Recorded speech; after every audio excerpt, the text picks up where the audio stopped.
Hello everybody, Max Scoville here for IGN Access with Joshua Yale. We are at E3 2019 and we just got out of an extended gameplay demo for Marvel's Avengers, the big Square Enix Crystal Dynamics game, and it was very much like what we saw on the stage, but a lot longer.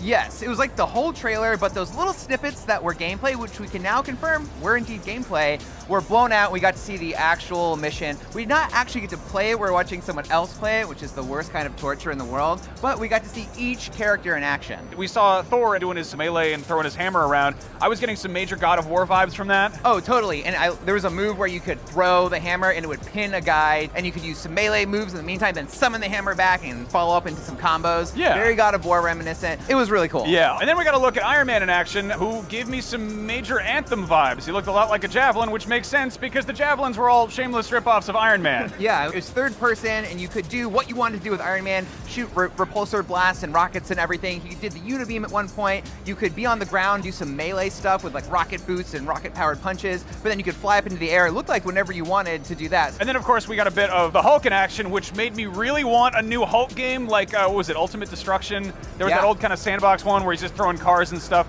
The odd thing they had here was there was a lot of wall running for Hulk. Yes, but we did see him do that in the first Avengers movie where he was using buildings to like jump up to gain height, and you were doing that as this big bridge was collapsing. Yeah, I think honestly the model for the Hulk looked the best. The skin texture was great, the sort of the weightiness, he took up like a quarter of the screen, and then it tossed over to Captain America, and it's all shield stuff of just throwing it around and it hits the guys. Then you can do combos with the shield. There was one where he throws the shield, then it comes back at him, he kicks the shield back at the guy again, so tons of combos. And then of course we got Black Widow in action, and she does kind of a mix of like melee, like kind of, you know, ninja combat and also gun stuff. But then there was a very long, extended, very quick time event heavy thing where she's fighting Taskmaster and just gets on his back, and he's on a jetpack and she's like punching him in the head. And what'd you make of all that? It was cool because she could do all like signature like kicks and flips, do that thing where she jumps on somebody and like throws them down with her legs. It's going to be really interesting to see how they balance all this. I'm still kind of skeptical to see how these Avengers assemble, if you will. I'm very confident in the gameplay aspect of this, but as a game of what it will be like as a whole, I'm still in the dark.